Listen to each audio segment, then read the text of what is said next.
super moon, blue moon, red moon, blood moon, and there was a solar eclipse or some kind of eclipse this morning. January 31st, 2018. So beautiful.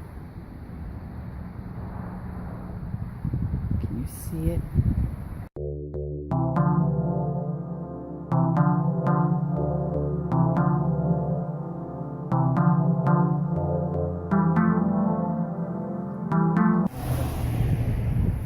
Oh my God, can you see it? It's so beautiful. A few minutes left, I'm walking home. Maybe this is a great time to talk about Abraham Hick's 5 steps.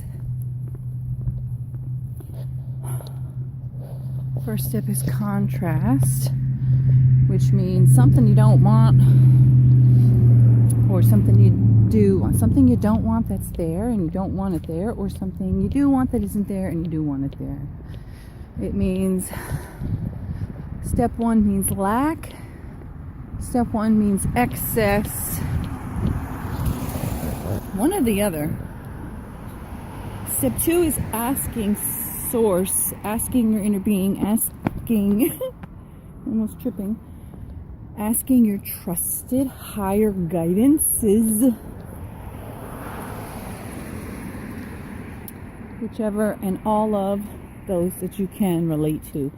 Step 3 is so step 1 is the contrast. You noticed you don't want something. Step 2 is now you're noticing what you do want. If it's lack, step 2 is saying, okay, I want the thing that's lacking. And if it's excess, then the asking is, okay, I want to balance. So basically it's balance. Either you want to balance away from the excessive thing, or you want to balance away from the lackful thing. And when the process of that, of going from lack to balance, of satiation, or of going from excess to balance of satiation, that's basically like orgasm, satisfaction, deliciousness. Okay, so step 3 is allowing yourself to receive the inspired action that will bring you the satisfaction. Step 4 is getting really good at step 3, which means repeatedly doing it again and again, not just doing it once and being like, okay, that was it, I got the thing, because every day there's more asking, every breath. Actually, like I saw this funny meme thing that said, actually my new year is going to start on February 1st. I'm going to get a do-over. And I laughed at that. And then I thought, every day is actually a do-over.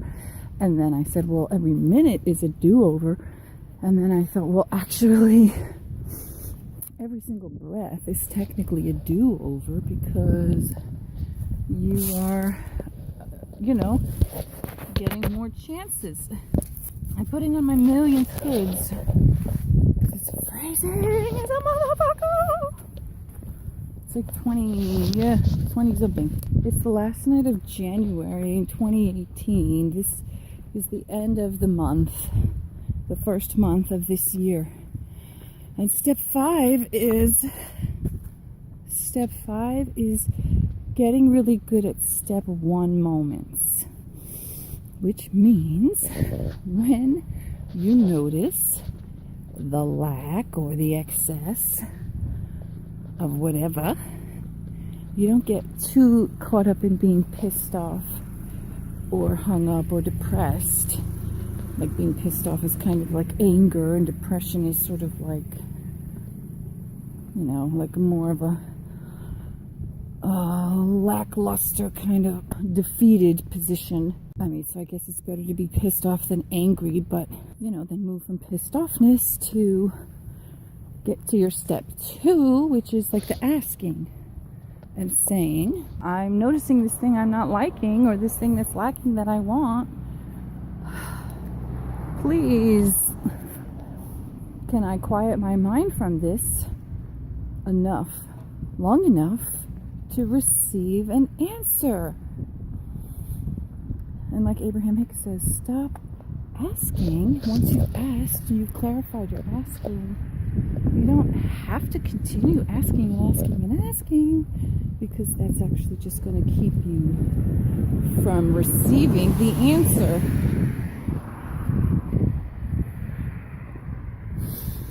So step 1 is noticing the excess or the lack. So something you want to go away, or there's something you want to bring to you. Step 2 is quieting your mind long enough to hear your inner being, to hear your heart, to hear your mind, to hear your gut, to hear your trusted higher knowing, your trusted deeper knowing, your trusted inner knowing, or the voice or the message or the love or the vibration of energy of goodness that you know flows towards you all the time from loved ones who have passed on from their physical being back into their non-physical vibration, and people you may admire, teachers who may have been passed on, but their teaching remains, teachers that are still here, children, babies whose energy, even people who are still living in their vibrational and physical selves as we know them. You can tap into their vibration. It might feel easier to tap into the vibration of someone who's passed on because they are, as we know, fully vibrational. People that are living are still vibrational. It's already at 7 minutes. My hand is freezing because I'm not wearing a glove, and I just want to add, on my walk, when I came out, that's a light. That's a street light, not the moon. When I first came out, and I was walking, and I was noticing the trees, it was still light out. So I had thought to myself, like, wow, trees are basically living beings. And then I watched this episode of The Magic School Bus Returns, the new version on Netflix now, and in the episode they talked about trees. Well, it was talking about wind, and it was talking about trees forming, like they showed how the trees grow together, kind of, and they create this strength in their, like they're far enough apart where they have room to grow, but underneath the ground their roots are intertwining, and they're creating this strength against wind and, you know, weather. And then I was thinking about that Ibn Alexander book where he talks about the brain surgeon, the neurosurgeon who had a near-death experience, and he talks about his week of being brain dead but having some kind of actual reaction, not reaction, well, like an experience, a real experience, and that was cool, whatever that green thing was. And basically the first part of it, he talked about feeling like he was in the mud.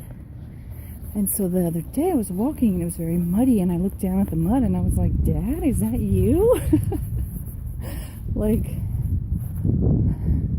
is part of your energy stuck in the mud? And then And then when I was doing those headstands in the park on the hill, and I was upside down and like feeling myself swaying, I felt just like a tree, and there were those trees there, and I was like, oh my God, this is what it feels like to be a tree, even though they're connected into the ground, so it's like probably like orgasmically awesome. And then today I was walking out and I thought, oh my God, if our energy could be stuck in the mud after you die, just imagine, wait, is that the moon? Right there, where is it? I was just thinking like, okay, so some of our spirit energy, non-physical, vibrational energy could be stuck in seeds and in the mud, and it could be trees, and like there could be beings that are living some of their life out like trees. And then the last thing I want to say, because I'm almost home, is that also on my walk I was talking about like how once you make a certain connection of the all oneness of everything, you just stop seeing, I mean, I guess it was for me, I always was connected, but when you see the all oneness, you know the all oneness of all beings. Other creatures just don't look like food, you know? Their dead bodies don't look like food. Their dead bodies look like beloveds. And as soon as I had that thought, their dead bodies look like beloveds, I passed by a dead bird, a red robin, dead.